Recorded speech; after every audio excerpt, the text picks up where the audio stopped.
I never thought that an early lunch would be the moment that would change my entire life. That day, because my morning meeting was canceled, I left the office earlier than usual. On my way home, I smiled to myself, thinking I would surprise Vanessa, my wife, by buying some snacks as a little midweek treat. 3 years of marriage, and I always tried to be thoughtful, even though there were times when I felt like I was carrying too much on my shoulders. But when the door opened, the first thing I heard wasn't the usual greeting, but a whisper coming from the kitchen. I was about to speak, but Vanessa's voice stopped me in my tracks. I only see him as a temporary husband. Once I'm financially stable, I'll say bye to lighten the load. My mother-in-law, Fiona's cold laughter echoed, "Let him pay for everything first. When a man is in love, he's blind." I froze, my hand tightening around the bag of snacks. It felt like someone had stabbed me right in the chest. The woman I loved, the woman I thought I would build a life with, was now planning when to get rid of me to ease her burden. I didn't scream. I didn't throw anything. Instead, I turned back toward the door, gently closed it, and then pretended I had just arrived. I called out loudly, "I'm home! I got your favorite mochi!" Vanessa came out, smiling brightly as if nothing had ever happened in the kitchen. I smiled back. But inside, I was as cold as ice. And that was the moment I began the game. The game of a man who had been seen as just a temporary husband. I started to observe. The details I had overlooked before now became painfully clear. Vanessa often whispered on the phone with her mom. She always hid her phone when I entered the room. She begged me to co-sign a $5,000 loan for some vague online startup without providing any concrete plan. She insisted that I pay for her mom's travel expenses every time they went on a trip together, which often totaled over $1,000. I began collecting evidence, from the unreasonable charges on the credit card statement to the suspicious conversations I secretly recorded, all within the bounds of the law. I opened a new bank account, gradually withdrawing our shared savings without her noticing. I moved all important assets to a safe place and shared the passwords with my best friend, Charles, who's a lawyer. One evening, she suggested adding her name to my personal investment account. I nodded, smiling gently. "Of course. Next week, let's go to the bank together." She hugged me, overjoyed as if she had just signed a lottery-winning contract. But in reality, that was the moment I laid the first brick of the plan to flip the woman who saw me as a means to an end. For the next month, I lived two lives. One as the perfect husband, with breakfast in bed and gentle encouragements, and the other as a man quietly preparing each step to retreat, not in a state of defeat, but with control. Vanessa had no idea. To her, I was still the clueless husband who never suspects a thing. But the truth was, I knew everything. And I wasn't the same husband I was yesterday.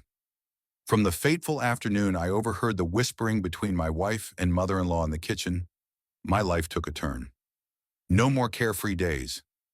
Now every morning I woke up, I didn't look at Vanessa with loving eyes. I looked at her with the eyes of someone gathering evidence for the real-life trial. And I had to admit, I had never played the perfect husband role so well. Vanessa had no idea that every word she said was now being recorded. I had downloaded a voice recording app, simple, legal, and in line with state law, which permits one-party consent. Whenever she called her mom or gossiped with friends about her financial independence plan, I would quietly press the record button in my pocket. She thought she was the director, but the truth was, I was the one writing the script. I began investing in Vanessa's business dream. It was the perfect bait.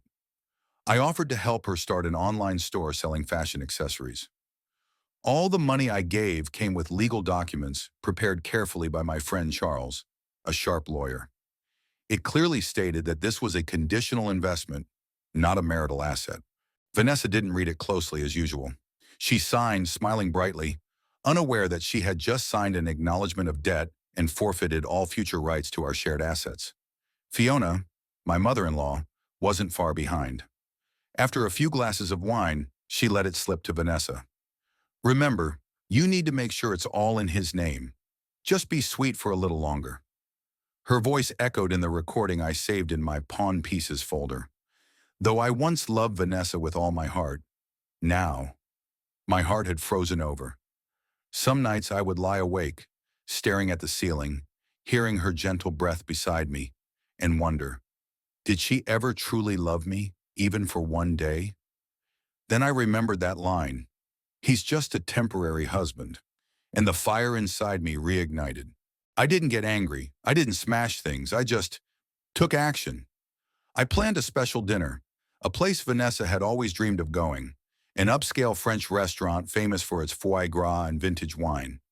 I made the reservation, prepared the gifts, and told Vanessa to invite her mother too. Because mom's always been your biggest supporter. They had no suspicions. They showed up glowing, wearing lipstick, dresses, and eyes full of triumph. But I had prepared something even more special than the dinner.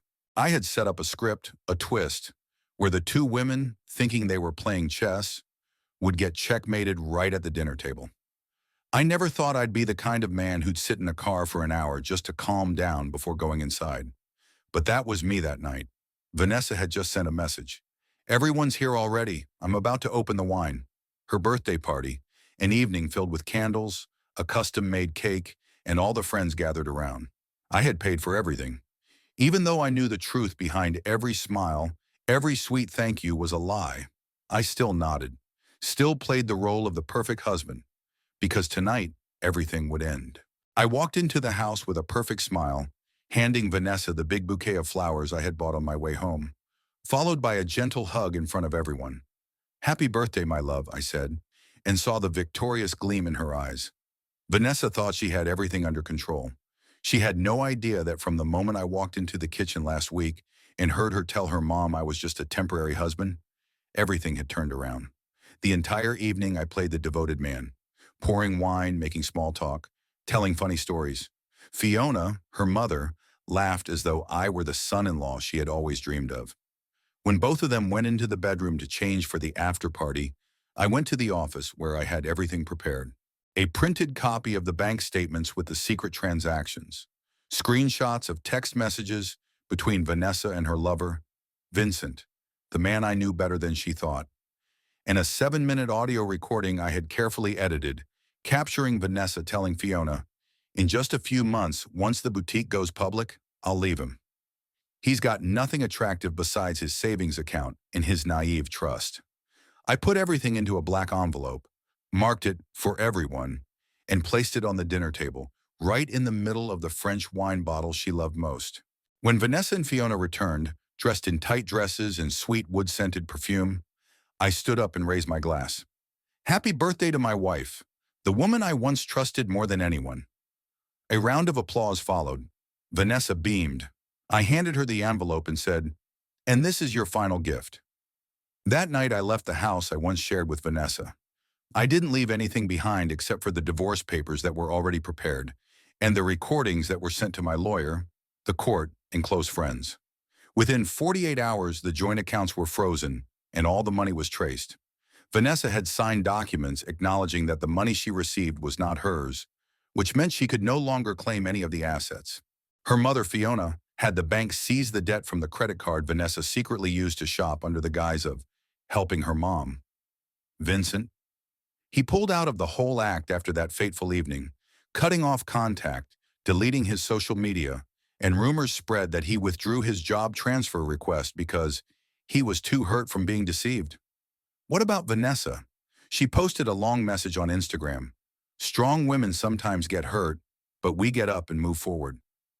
But the comments below didn't go as she expected, because I reposted the recordings on social media, publicly, clearly, no explanations needed. I didn't win because of a dramatic revenge. I won because I knew when to stop. I didn't destroy them. They did that to themselves. There's a strange feeling when you live among a crowd and no one knows that you're actually preparing to disappear. I had become that man, quiet, polite, and extremely sharp with every move. In Vanessa's eyes, I was still the devoted husband, getting ready for the vacation she was eagerly anticipating. In reality, I was slowly dismantling this marriage piece by piece like a watchmaker, slowly, precisely, and not missing a single screw. I moved into a new apartment where there was no sign of a fake Prada bag, lies, or hollow kisses. On my phone screen, there were 36 missed calls from Vanessa, from Fiona, from an unknown number, probably Vincent, Vanessa's secret lover, to whom I had sent copies of all the sweet messages between him and the perfect woman.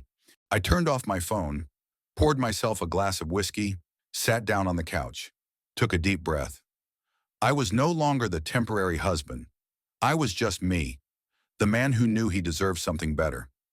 Not everyone who leaves is a loser, and not everyone who stays gets to keep everything. Vanessa once thought I was just a stepping stone, a living ATM. But she was wrong. Wrong to think that kindness was stupidity.